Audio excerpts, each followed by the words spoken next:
I want to show you Okteto. This is really cool. This is basically a skin over Kubernetes. So if you've thought about using Docker or containers, you want to be able to auto scale. You just want that consistency that you get out of using containers, that reliability you get out of using containers. Then this is a really great tool. I know from experience trying to set all this up, it's just going to take ages, and basically you're going to spend weeks and weeks and weeks and weeks trying to figure this out. Okteto is an awesome tool, and I just went. This is new to me. To be straightforward, I went through the tutorial and it took me like 3 or 4 minutes. So I'm gonna show it to you guys, and hopefully you'll be as excited about this as I am. So I'm gonna just start out by logging in. By the way, it's www.okteto.com, Okteto. Hit login with your GitHub. It doesn't do anything fancy to your GitHub. It's just like an identity provider, so you don't have to worry about creating like a repo or anything. Okay, so how do we get started? So this will pop up normally. That's getting started. I'm gonna walk through this so that if there's anything confusing, then you can get started. So let's hit get started. First thing I want you to do is download your credentials. So downloading it, I'm gonna open up Finder. Control-Shift-H will bring you to your home directory. See Austin there, that's my name. Drag it into here. Mine's already dragged, so I'm not gonna do that. So you have it there. I'd recommend your home directory. This has it saved to downloads, but we are not, we like downloads I direct. Most of us probably delete that pretty often. So I wouldn't save it there. Save it to your home. I'm gonna drag this in. Let's open this up. We need to point kubeconfig environment variable to credentials file. So the way you change environment variables, if you haven't done it before, is you edit a file on Macs at least called bash profile. So if I do ls here, it's not here, but if I do ls-a, you can see this file called bash profile here. There's, I think on a different system, there's slightly different naming conventions, but you can look that up. That's pretty easy. But on Macs, bash profile, I do code.bash profile, and it'll open up in my editor. Okay, bam. So what I've done is I've copied this in here. The only thing I've changed, as you can see, is I'm saving this not in downloads, I'm saving this in my home directory. So just make sure that's right. Save this, exit, and go back to your terminal. So now what you should do is, if you type this in, so first you don't have kubectl installed, which we'll do, but if you type this in, this won't have access to this new environment variable because you edited your bash profile. That hasn't been reloaded yet. So either you have to close out of your terminal, exit out of it, and open it back up, like exit out completely, or you can do something called the source command, source, and then .bash profile. So what that does is reload it. By the way, if you get in here and you don't see the squiggly here, that means you're not at your home directory. So if you do all this stuff and you're in a different directory, your stuff's going to be saved in the wrong place. So what you should do is cd, type in cd and enter. When you do cd enter, if I cd into documents, like I'm in documents and hit cd, it'll just bring me back home. Now you need to install kubectl. On a Mac, it's easy. You just do brew, brew, install kubectl. I'm assuming you have your Xcode, command line stuff installed. If you don't, just look up how do you install Homebrew on the internet. As you can see, Kubernetes already installed up to date. If you're on a different system, there's a link to a guide how to install it depending on what operating system you are. So once we type in kubectl get all now. So this is just going to pull down all my resources, and as you can see, there are no resources. So we're going to keep going, okay, it wants me to clone this repo here. So I'm going to create a new directory, actually, where we can just play around, called out Okteto. Okay, cd Okteto. All right, now we're in this directory. I'm going to clone this repo. It's called Go Getting Started. cd into that. All right, so we have this.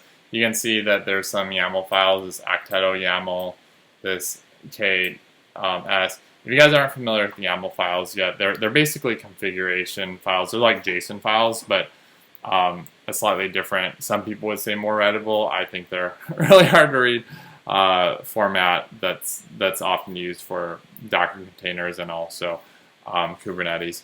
Kubernetes is now connected to Okteto because you've set up the environment variable.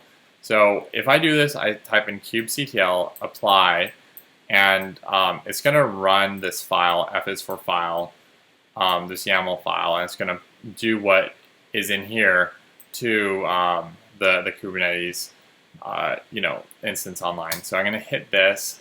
Okay, it's created these two things. Oh shoot! Look, I knew what was going to happen, but I got excited too fast. All right, so it just popped this open in the background. It's really cool. I love when stuff just happens. So it's just created these two services: deployment apps hello world and service hello world.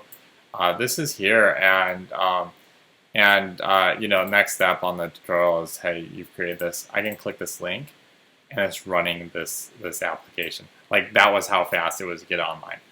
That's amazing. Now, obviously, there's a few configuration files that you have to build.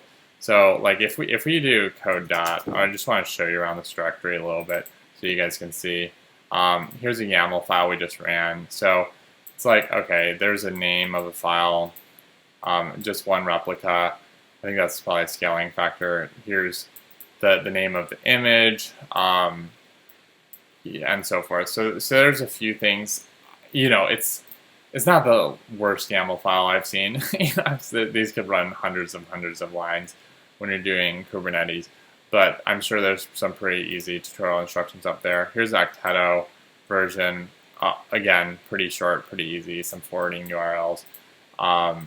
Yeah, like I don't know the exact configuration, but these aren't more than 10 to 20 lines a piece. I'm sure we could figure this out. So and then obviously Dockerfile, which is just hey, let's start at this Go base, and then we're going to copy a bunch of files in, run some stuff, and then expose the right port and run this command. So if you're doing a simple project, Dockerfile is copying stuff in, potentially building it and running it, or usually just copying things in and running it. It shouldn't be, you should be able to find a good tutorial, whatever your language is. So we got this, it's running. This is cool. What happens if I want to sort of update this? So suppose I go here and I want to change this to just hello, or like hi, whatever. Let's not be cute. Okay, so hi. Obviously, if I update this is on my local computer. It's not going to change what's on the cloud. So what they've done is something really cool. They've created an instruction called Okteto that basically converts this into a development environment in an instance. So I'm going to hit enter and just wait for load, activating development environment.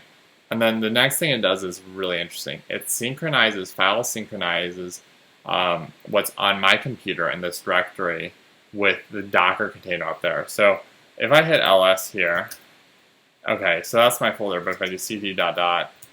we're definitely in a container right now. So I'm going to go back to this app directory. But check this out. If I cat into my main.go, you can see that it's copied in this hi.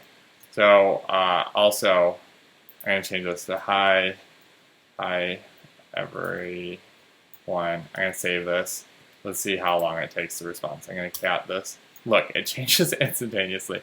And then what's happened here is that it's spun up a new environment. So it's not running the server right now. So if I restart this, it's not running. So what I'm going to do is I'm going to type in go run main.go. Obviously, if you're using Node, you type in Node, and then the file name or whatever, npm run start. Okay, starting the server. Now restart. Okay, look, it's updated. I can change this on the fly if I want. Team. Okay, so I have to close the server, reopen it again, and it's gonna start. Okay, cool. So this is awesome. This is a development environment. It's not like like it's just a development environment. If I want to close out of this, I Command C and I type an exit. And here's what happens: it goes down altogether. So I need to drop out of the development environment. So I can say Okteto down as deactivating it. And by the way, all these instructions, I should have said, are in help develop applications. So this little tutorial is what I'm walking through right now. I should have mentioned this. If you need the Okteto CLI, this command will put it on your computer. So just this, it's curling, it's pulling down this file and piping it to your shell. So just hit enter, it'll install it, and it's like super fast and super easy. Okay, it's in. So now you have access to the Okteto command. Okay, so you got that. This is really cool. So if I refresh this now, it's back on sort of, I guess, the production or staging environment, whatever you'd call it, not your dev environment. You'll see that this is saying hello world now. This is not what we changed it to. We had hi team. That's because we haven't updated it. So how do you update it? Okteto, oh, it says it right there. Run Okteto push. Okteto push. And it's gonna get the stuff that's on my computer and it's gonna create an image out of it, put it up to the server. If I refresh now, might take a second. Okay, bam, we're at hi team. That easy. This is ridiculous. If you've ever tried doing containers, tried learning from scratch, we're at home, it is not this easy. So yeah, I love it. Pretty excited. There's a lot more I would like to learn about this before jumping in completely. Like, how do you create different environments? Like, obviously, if I'm having this as my production server, I wouldn't want to suddenly start screwing with it and have the production server go down. But there's a few things that I want to explore more. But as far as like getting started and trying this out, I could not be more impressed. For free, you get 4 gigabytes of memory, 2 CPUs, 10 gigabytes of space. You go on the pro trial, they double everything, and also you get 10 images. Beyond, and this is pretty sizable if you're building a web app that's like a moderately sized web app with a few different services. You probably won't need more than this unless you're building something very, very sizable out. Then you could go way beyond this, I guess. There's the Developer Pro, which is that fixed size, and then I think everything else is pretty they say tailored. You have to talk to them to get your pricing and everything. But $20 a month, that's honestly not too bad. Now they also, I found this really interesting. So let me go back to this namespace. You can just deploy stuff here. You can just deploy containers. So like they have a bunch of things just here. Like I want a MongoDB database. So I can click this. You can change all these configuration, these password, etc. And leave it the same. Deploy. Bam, it's there. So now it's loading right now, but now this is accessible to this whole stack is. I'm sure that I can access this DB from here. I'm sure if I go into sort of the development mode again by saying Okteto up, that I can funge around in this database. So this is and just absolutely incredible. I am very impressed. I'd highly recommend you give it a shot if you are interested in containers. Yeah, I love it. I'm really excited to look more into this. So hope you guys have a great day, and we'll catch you next time.